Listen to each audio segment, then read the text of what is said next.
बाबा जी की प्यारी साध संगत जी, राधा स्वामी जी, आज का बहुत ही महत्वपूर्ण कोटेशन लिया गया है जिसके माध्यम से हम आप जान पाएंगे, बिन गुरु दाते कोई न पाए, लख कोटि जे कर्म कमाए। बिना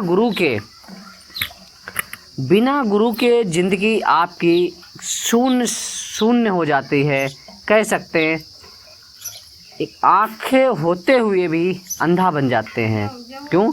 क्योंकि अगर उसको कोई गुरु नहीं मिलेगा, कोई अध्यात्म का पूर्ण संत सतगुरु नहीं मिलेगा, तो हम कैसे वहाँ तक पहुँच पाएंगे, कैसे उस मंजिल तक पहुँच पाएंगे। इस पे हम आपसे बात कर रहे हैं।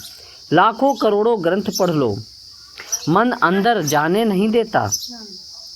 गुरु अंगद साहिब कहते हैं, गुरु कुंजी पाऊं नवल मन कोठा तन छठ, नानक गुरु बिन मन का ताड़ न उघरे, अवर न कुंजी हाथ।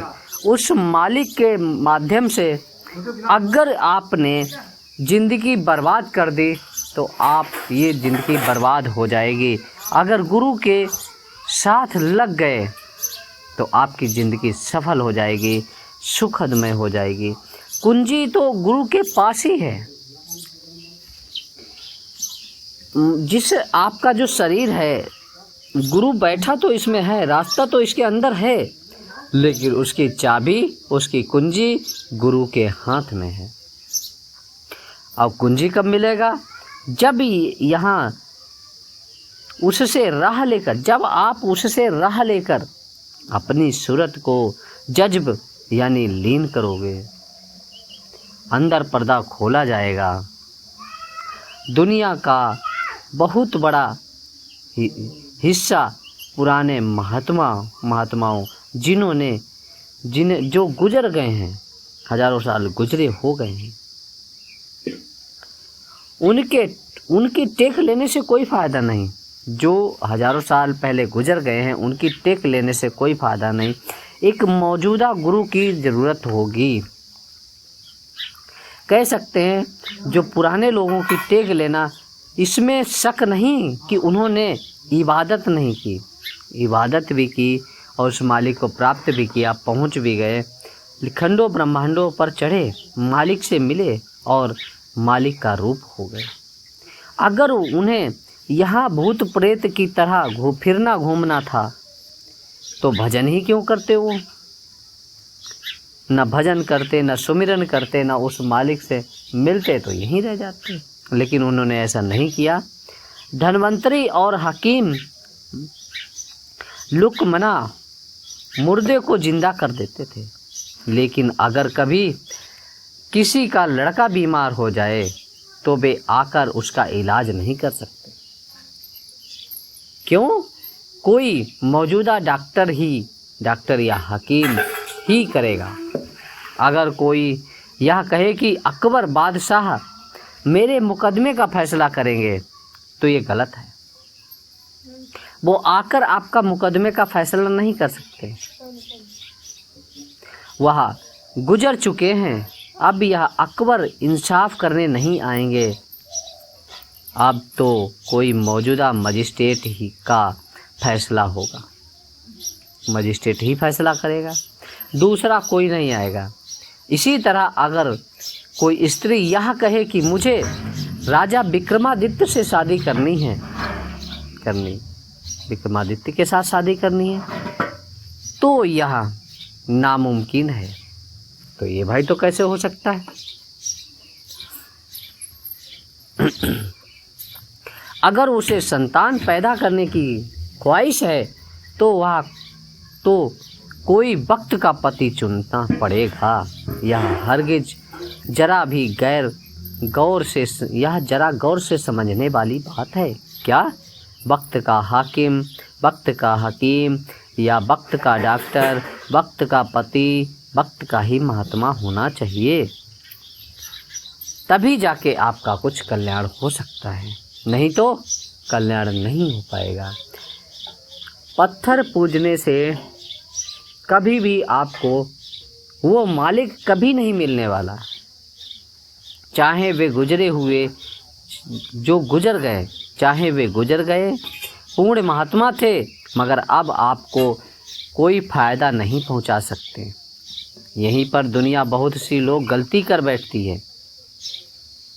जो महात्मा हमारे सामने नहीं आते, उनका आसरा लेना या ध्यान करना अंधविश्वास करना है। अंधविश्वास करना है। बहुत से लोग अपनी ज़िंदगी बर्बाद कर लेते हैं, हालांकि उन महात्माओं की वाणियाँ हमारे पास मौजूद है। महात्मा जो लिख कर गए हैं, जो वाणियों के द्वारा उन्होंने बोला है, वो सब कुछ हमारे पास मौजूद है, मगर सिर्फ वाणियाँ या किताबें को पढ़ने से सूरत अंदर नहीं जा सकती। अमली तौर पर काम करने के लिए हमें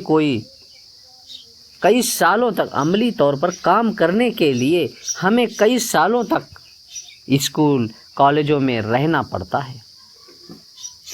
बेकाम किताबों को पढ़ने से नहीं आता। इसी तरह हमारी मजहबी किताबों में रूहानी नज़ारे का जिक्र है। हमारी मजहबी किताबें जितनी भी हैं, उनमें रूहानी नज़ारों का जिक्र है। महात्मा से मिलने का परमात्मा की पूजा का जिक्र है, लेकिन खुद परमात्मा उन किताबों में नहीं है। सही बात है, पत्थर में कभी भी वो परमात्मा नहीं है, ना ही कहीं दूसरी जगह है, ना ही ग्रंथ पोथियाँ किताबें उनमें नहीं हैं। अगर कोई मुकम्मल से मुकम्मल वेद है, शास्त्र है, तो आदमी का शरीर है। यह जो आदमी का शरीर है, यह सबसे बड़ा मंदिर, सबसे बड़ा पवित्र स्थान, सबसे बड़ा पवित्र घर है, जिसमें वह परमात्मा रहता है,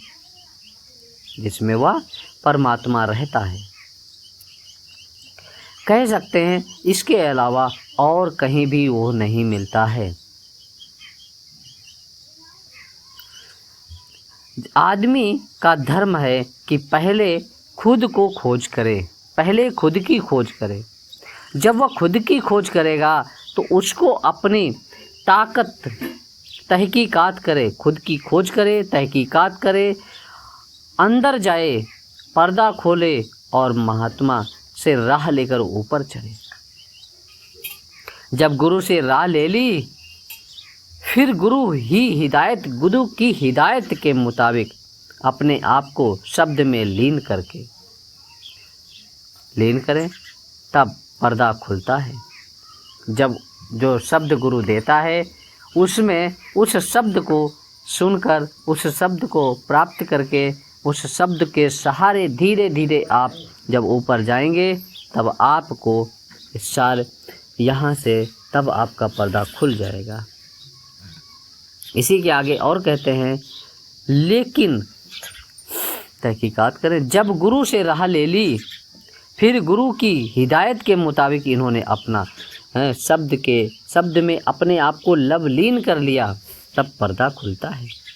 हम लोग बोलने को शब्द कहते हैं, सभी लोग बोलने को शब्द कहते हैं।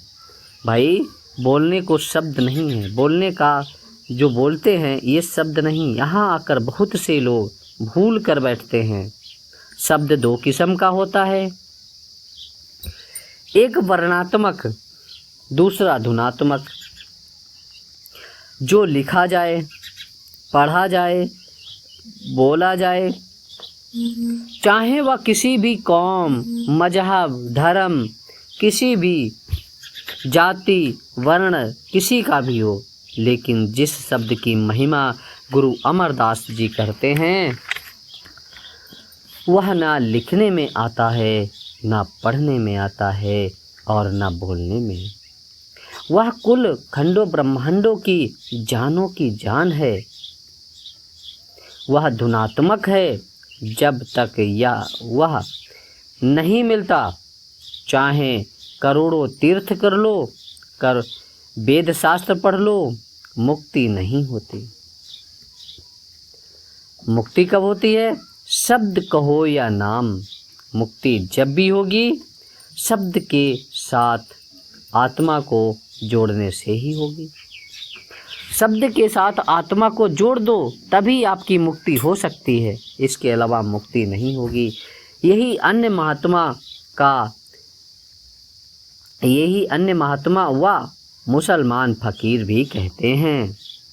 यही जितने भी संत महात्मा हुए हैं सबका यही कहना है कि जो शब्द मिलता है उस शब्द को सुने, उस शब्द के जरिए आप ऊपर जाएं, तब उस मालिक को प्रकट करें, तब आप यहाँ से इस भवसागर से, इस समुद्र सागर से आप दूर हो सकते हैं, तर सकते हैं। इस भवसागर से आप पार हो सकते हैं, नहीं तो यहीं रहेंगे और यहीं ज़िंदगी खराब करके चले जाएंगे। जैसे कुत्ता बिल्ली आए अपने पेट भरकर चले गए, वैसे ही यह इंसान भी अपना पेट भरकर चला जाएगा। इनमें और फिर आप में अंतर क्या रह जाएगा? कुछ नहीं। अगर आपने गुरु की शरण ले ली, कमाई की, पर्दा खोला, तो ही आप सफल होंगे, अन्यथा असफल हैं। इसी के साथ आज की वाणी हम अपनी विराम करता हूँ। मिलेंगे एक नए वीडियो, एक नए शब्द के साथ। तब तक के लिए आप प्यार से आप सभी लोगों को राधा स्वामी जी, राधा स्वामी जी, राधा स्वामी जी।